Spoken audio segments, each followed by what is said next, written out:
Bom dia! Estamos de volta com as nossas reflexões matinais, a Corsa da Manhã. Estamos nesta série de reflexões a respeito do livro de Tiago. Então, a sabedoria, deste livro que é considerado o Provérbios do Novo Testamento. Sabedoria é olhar a nossa vida do ponto de vista de Deus. E o ponto de vista de Deus está nesta palavra preciosa. Nós estamos falando a respeito das provações e das tentações. E hoje nós vamos falar algo muito importante, um fato que nós devemos considerar a respeito da tentação que está aqui em Tiago, capítulo 1, versículo 14, que diz assim: ao contrário, cada um é tentado pela sua própria cobiça ou concupiscência, como tem algumas traduções, quando esta o atrai e seduz. Então, a cobiça, depois de haver concebido, dá a luz ao pecado. E ao pecado, uma vez consumado, então, gera a morte. Não se engane, meus amados irmãos. Aqui surge, então, algo muito importante que existe. Todos nós sabemos que o diabo existe, né? A sua existência, ela é clara, verídica, né? Muitos já foram, de alguma forma, provados, né? Até mesmo tentados pelo... Mas, mesmo assim, algumas pessoas acabam considerando ou colocando, né, a culpa somente nos ombros do diabo. Tem sido colocadas muitas culpas que às vezes são nossas e voluntariamente, às vezes decididas, né, por nós mesmos. O indivíduo às vezes guarda, né, a oportunidade para errar, busca a ocasião para pecar e depois diz que o diabo o tentou e o fez cair. Então, há muitas culpas que são voluntariamente nossas, que são colocadas na culpa do diabo. Então, o que nós precisamos entender é o que Tiago está nos falando aqui. Tiago diz: cada um, porém, é tentado quando atraído ou engodado pela sua própria concupiscência. Concupiscência é um dos termos que nós lemos repetidamente na palavra de Deus e que muitas vezes nós desconhecemos o significado. Então, a concupiscência, ela significa desejo intenso, ardente. Não é algo que aparece de repente, não é algo momentâneo. Ele surge depois de ser o quê? Acalentado e de ser alimentado por nós. Esse desejo, ele é sempre muito forte, ele é muitas vezes tolerado e estimulado e provavelmente ele vai nos impelir ao pecado. Somos atraídos, diz Tiago, né? Somos engodados. O engodo é uma palavra usada na pescaria. Seu sentido, então, é facilmente identificado pelos pescadores. Por quê? Porque é a isca que o pescador utiliza para encobrir o anzol, para atrair o peixe.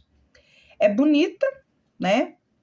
A isca é atraente, mas por baixo dela está a morte. Assim também o pecado. Ele nunca se apresenta como feio e destruidor, mas sempre como algo agradável aos olhos. Somos então engodados e levados para o mal. A concupiscência, diz Tiago, então, é a mãe do pecado. A concupiscência, havendo concebido, dá a luz ao pecado. Então, Tiago aceita a mesma análise de Jesus, em contraposição aos que os fariseus acabam usando. O mal procede do interior do homem. Este não é vítima, nem muitas vezes, como falo, produto do meio. O homem, ele não é um manancial de virtudes e de pureza como algumas correntes filosóficas ou psicológicas querem fazer crer. O homem pensa, o homem sente, o homem quer tomar decisões e por isso ele é um ser responsável. São os maus desejos, que são aqueles maus desejos do interior que estão sendo cultivados e alimentados no interior do homem que levam ao pecado.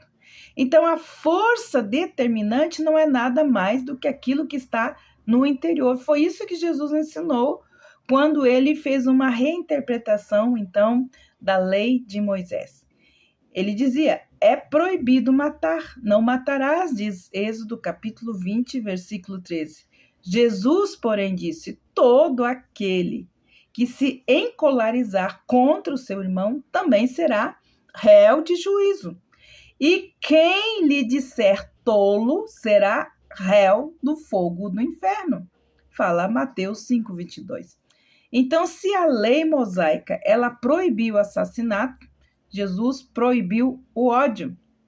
Por quê? Porque é o ódio alimentado, esta concupiscência alimentada que leva a pessoa a matar. O ódio é que produz o assassinato. Da mesma forma, a lei mosaica proibia também o adultério. Falava, não adulterarás. Êxodo 20, 14. Jesus disse, eu, porém, vos digo que todo aquele que olhar para uma mulher para a cobiçar, já em seu coração cometeu adultério com ela. Mateus 5, 28. O Senhor Jesus não proibiu apenas o ato, mas ele foi fundo, foi nas intenções e nas motivações do coração. É a concupiscência que está dentro do homem que leva ele ao pecado. A sua exortação, então, é uma exigência para uma pureza moral de mente e também de coração. É o pensamento que gera o ato. Assim traduz a Bíblia de Deus. A Bíblia, na linguagem de hoje, então, estes desejos é que fazem nascer o pecado.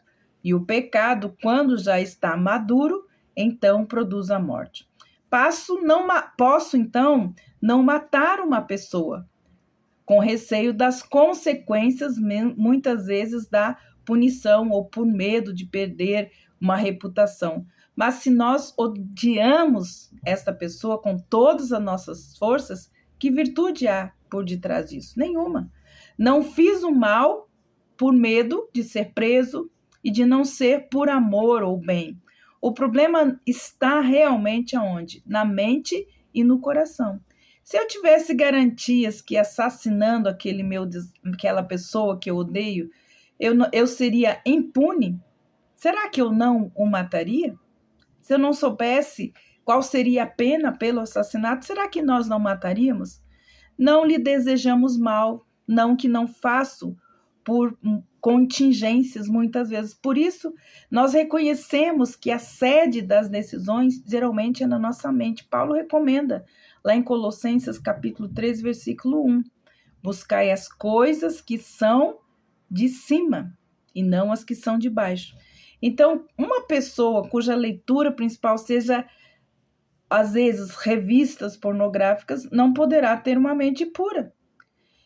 Se o assunto predileto de alguém é imoralidade, não se pode presumir que ele vai ter uma vida limpa. Se ele tem ódio, se ele só gosta de ver e ouvir coisas a respeito de morte, de ódio, de assassinato, se ele sempre está no meio de lugares onde há más conversações ou conversas tolas, impuras, isso tudo vai corromper a sua mente e também pode corromper os bons costumes. Por causa disso, alguém já declarou, você se torna aquilo que você pensa. Então, toda concupiscência, ela entra pela mente, pelos nossos olhos. Por causa disso, nós precisamos, então, entender que muitos pensamentos dominam as nossas ações e nossos sentimentos. Por isso a palavra de Deus diz, pense nas coisas boas, nas possibilidades que você tem de fazer o bem, porque elas é que vão superar ou vencer as coisas más. Encha-se se alguém se encher de lixo, tudo o que ele vai produzir é lixo. Se você semeia um pensamento bom, vai colher um ato bom. Se você semeia um ato bom, você vai colher um bom hábito. Se você semeia um hábito, vai colher um caráter. Se você semeia um caráter, vai colher, então, um bom destino. Então, chegando-se ao destino final da pessoa, tudo começa, nós precisamos saber entender, começa com a força dos pensamentos que nós acumulamos. A pergunta é: o que você está semeando em sua mente? O que tem entrado na sua mente através dos seus olhos e também por meio dos seus ouvidos? O que você está semeando em vossa mente? Que Deus abençoe você. E amanhã nós vamos dar continuidade a esse texto, entendendo como que forma, então, esses pensamentos que podem dar ilusão, então, alusão, né, às concupiscências que alimentadas podem gerar o pecado. Então, nós somos sim responsáveis pelos nossos atos. Nós não podemos colocar a culpa de todas as coisas no diabo. Nós temos o livre-arbítrio. E eu lembro aquele texto, quando Deus chega para Caim e fala: olha, o pecado jaz à porta, mas você pode dominá-lo. Pense nisso. Que Deus abençoe você. E até amanhã com as nossas reflexões matinais, a Corsa da Manhã.